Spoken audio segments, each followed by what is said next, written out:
This particular Pixel has had a rough day, and it's not quite over yet. It's time for a teardown and a review from the inside. Let's see how repairable the Pixel really is.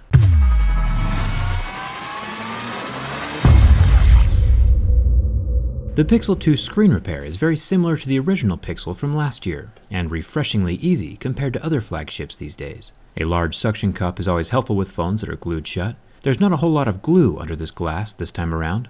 I was able to lift up and slide my pry tool under the glass without any heat, but it still felt incredibly tight, and I was nervous about using too much force.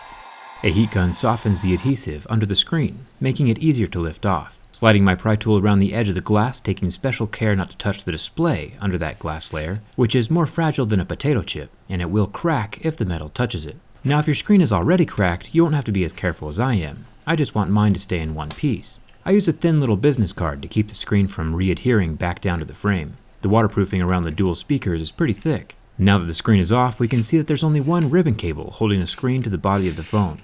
I would say the two most important things to remember during the screen removal process is to not bend or put too much pressure on the glass, and to not damage the ribbon cable along that bottom of the display as you're cutting through the adhesive. It's as fragile as paper. I'll fold the screen over gently and unscrew the two T5 screws holding the silver bracket over the screen plug. It's a pretty tight connection, but it will unsnap just like a little Lego, allowing us to remove the screen and get a look at the 12 screws holding the midframe to the phone.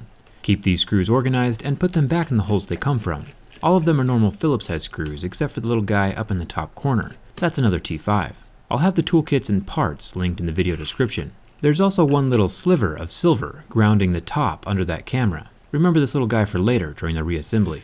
And now we can lift the whole midframe up and away from the phone, exposing all of the internal components. First thing we always do is unsnap the battery. The battery replacement itself is surprisingly easy. I'll unplug the charging port ribbon cable and the volume ribbon so it won't get caught as I pull up the battery. Taking special care not to puncture the battery, I can take the flat end of my metal pry tool and pop it out gently on both sides. There is some adhesive, but it doesn't have a death grip on the battery like we've seen inside some other phones. It's a nice change, and I prefer it this way. Thumbs up to Google for the easy screen and battery replacements. This is a repair guy's dream. The battery is a 2700 mAh, and I'll leave the replacements linked in the description. The phone does have the same squeezing functions that we saw in the HTC U11. Grip the sides and activate the Google Assistant. Kind of a cool feature if you plan on using it.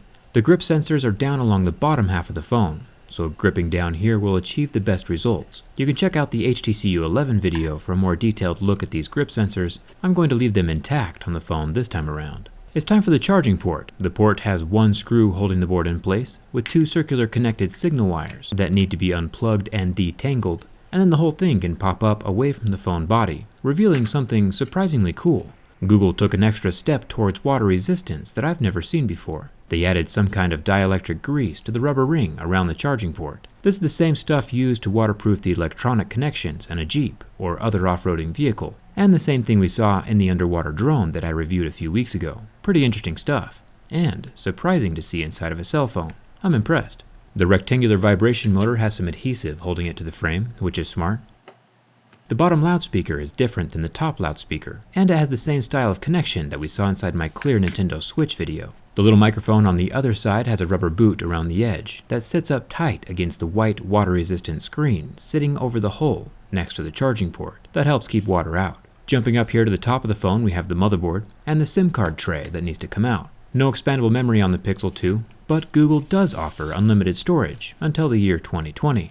After that, you'll still get to keep what you uploaded, but anything new, you'll either have to pay for, or it gets compressed into a lower format. I took out one screw along the right side of the motherboard, and another screw by the metal tape that I told you to remember earlier, and then the whole motherboard can lift up and away from the frame, still held in place by the fingerprint scanner ribbon with some yellow tape over the top. I'll remove that tape and unsnap the ribbon, then the motherboard is free for us to explore.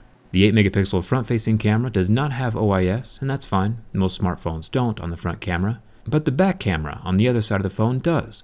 You can see how it moves around inside of its housing to stabilize the image. This can also be replaced and unsnaps just like a little Lego. It reconnects in the same way, just making sure that little tab thing on the left side of the lens is under the motherboard. Otherwise it won't sit back down at the right angle.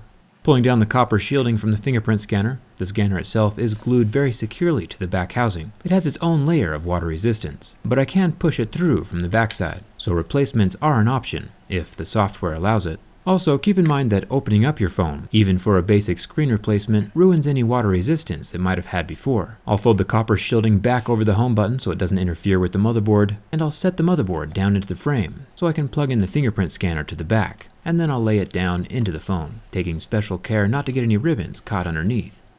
There are 2 screws on the right and left sides of the motherboard, and then I'll snap in the bottom 2 squeeze sensing ribbons. Each of them have their own Lego style connector that plugs into the motherboard. The charging port is next, with its dielectric grease going back into the charging port slot and getting the vibration motor and loudspeaker back in their own correct positions on the frame. The one little screw next to the vibration motor on the board will hold it all in place for now. The white signal wire needs to be plugged in and then rerouted through the plastics that hold it in place. The black signal wire as well. Plug it in first and then tuck it in the lines where it belongs. The battery goes in place next. I'm just reusing the same gentle adhesive that was holding it in place the first time around. Then I'll plug in the volume and power buttons, as well as the charging port extension ribbon that comes up from the bottom of the phone over the battery. And lastly, the battery itself gets plugged into the motherboard. There's one little sensor array attached to the midframe that needs to come off. I'll push that off the frame with my tweezers and then plug it into the motherboard first, leaving the little niblet standing straight up and down so it can adhere to the midframe again after I set it down into the phone. Now that the midframe is in place, I will snap it into the lower frame. There will be 12 additional screws sandwiching everything together in one solid piece. There are also 2 metallic grounding tape straps at the top and top left of the phone. The phone's probably fine without it if you don't wrap them around and touch the frame, but if you're actually going to use your phone, or doing this for a customer, make sure you get those back in place, just in case. The replacement screens will probably come with their own adhesive, but if not, simple double-sided tape will do just fine. I'll have some linked in the video description, along with some of the other replacement parts. The screen with its silver bracket and 2 screws is back into place, and it's good as new. Mostly. Okay, not really, but at least it still works. Let me know if you have any questions down in the comments, and come hang out with me on Twitter. We have a pretty good time. Thanks a ton for watching, and I'll see you around.